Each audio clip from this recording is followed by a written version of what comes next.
Agora, vai obedecer tudo que for estabelecido vinculado à lei Magnitsky, porque o sistema financeiro mundial, as transferências bancárias, os lastros, tudo isso está dependendo de Fort Knox, do Departamento do Tesouro, né, das leis americanas. O objetivo de Ministério Público, da polícia, é buscar a verdade, para apresentar a verdade ao juiz. E o objetivo do juiz é encontrar, fazer justiça.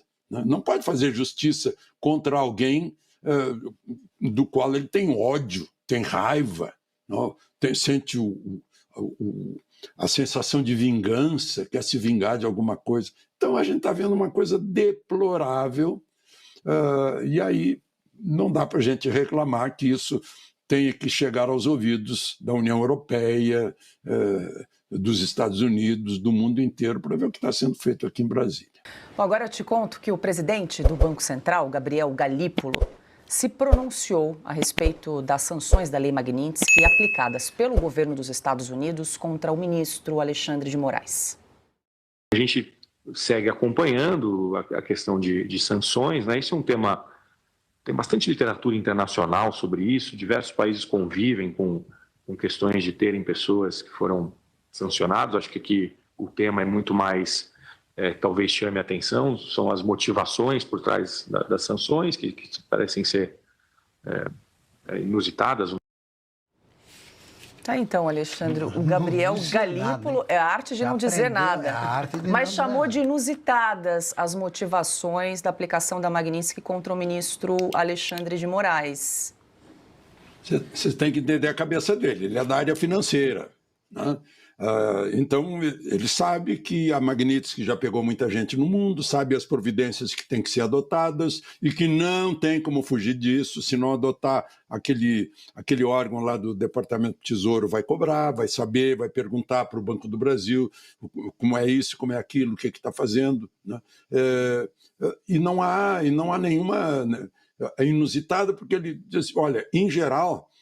essas coisas é menos política e mais criminal, né? Aqui juntou criminal e política, porque a acusação diz respeito aos direitos humanos e todos nós estamos vendo.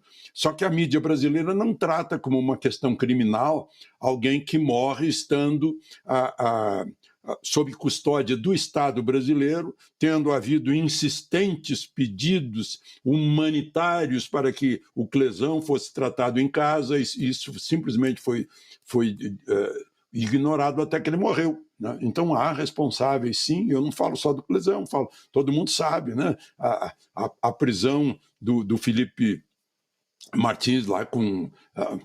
vamos prender até que ele conte, botar perto da fogueira, vão ameaçar com a fogueira da solitária, até que ele faça uma delação, né? Agora nós temos uma delação aí, que é a delação que muda dependendo dos ventos, né? E essa delação teria alguma credibilidade depois de ter mudado tanto e todo mundo viu a ameaça. Ou você diz a realidade é aquela mentira vestida de verdade que eu falei, ou, olha, tem seu pai, tem a sua mãe, tem a sua mulher, tem a sua filha mais velha, né? Todo mundo viu isso, né? Então é como lembra a Ana, isso não é um julgamento, né?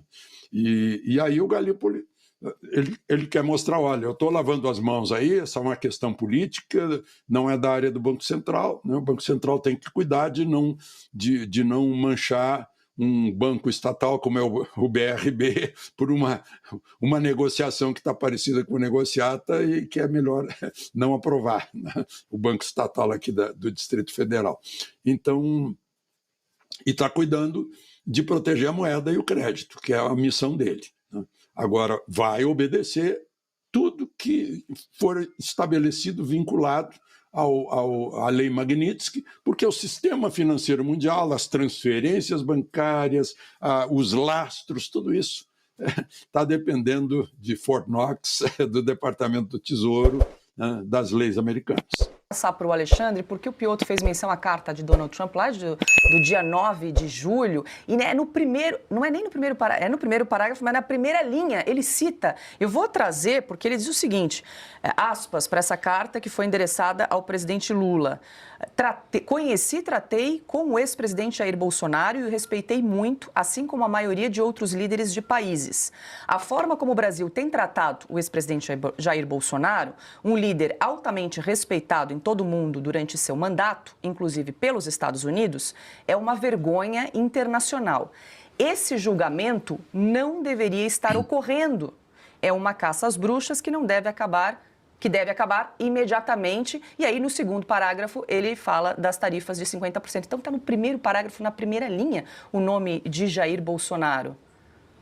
Então, estão fingindo que não sabem, que já tem a exposição das questões a serem discutidas. Trump botou a tarifa e disse, olha, essa tarifa é porque vocês estão perseguindo injustamente meu amigo Bolsonaro, estão fazendo um julgamento de ficção, de teatro, né? Precisa ter anistia, né? E aí ele ainda vê o Celso Amorim atrás do Xi Jinping lá naquele palanque cheio de ditadores. Aliás, a Dilma está lá também, está atrás do Putin.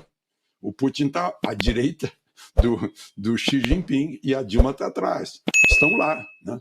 O indiano não está. O indiano foi para a reunião anterior, que se tratava de assuntos econômicos, mas caiu fora depois. Né? Então, como Augusto notou, esse não é um empurrão. Está aí, tá ali o barbudinho, né, atrás. É o que faz a cabeça do Lula em política externa. Essa aí não é a Dilma, mas ela está um pouquinho escondida aí, logo mais atrás. Né?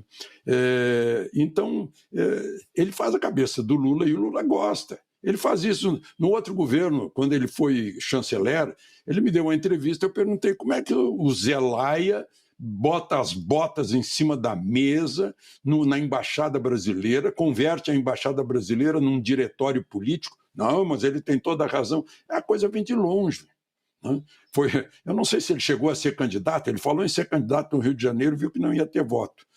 Mas, enfim, estava lá, representando o Brasil, como o Alckmin foi representar o Brasil lá naquela reunião de já extintos líderes terroristas lá no Irã, na posse do novo presidente do Irã. Mas está posta à mesa, a negociação está posta à mesa. Então, olha, esse julgamento fajuto, né, a necessidade de anistia de toda essa gente injustiçada também, que já está pagando muito, né, já teve morto, tem gente que chora até hoje, famílias. Pegou quantas famílias? Mais de 1.000 famílias, né, que estão sem a mãe, sem o pai, porque fizeram uma manifestação. O direito de manifestação acabou. Não, vamos pegar quem quebrou, quem deteriorou o patrimônio público, mas fizeram daí E o Trump sabe disso. Né? Então, botou o bode na sala e disse, olha, vamos conversar. Vocês estão... Falar em bode, vocês são uma ovelha desgarrada do Ocidente. Vocês querem ir embora, querem abandonar a cultura judaico-cristã. Isso fica muito claro quando o governo brasileiro apoia o Hamas e adere expressamente o objetivo do Hamas, que é dar a solução final para o problema judeu. É uma continuação da Alemanha de outros tempos. Né? Tem que eliminar. A única condição é eliminar Israel do mapa. E o Brasil está do lado, está contra a civilização ocidental, judaico-cristã, com democracia grega, filósofos gregos, e contra o direito romano, muito expressamente, porque aqui a gente não está seguindo o devido processo legal, o amplo direito de defesa, o juízo natural, a aberração de a vítima ser o julgador, né? São coisas incríveis. A Ana Paula tem razão quando fala isso é julgamento ou é inquisição? Né? Basta a gente examinar o que está acontecendo. Então, está posta na mesa. E não é uma mesa de tomar uma cervejinha para resolver na base da cervejinha. Isso não existe, é uma coisa séria. Né? Não é uma questão de puerilidade, como escreveu o Gonnet.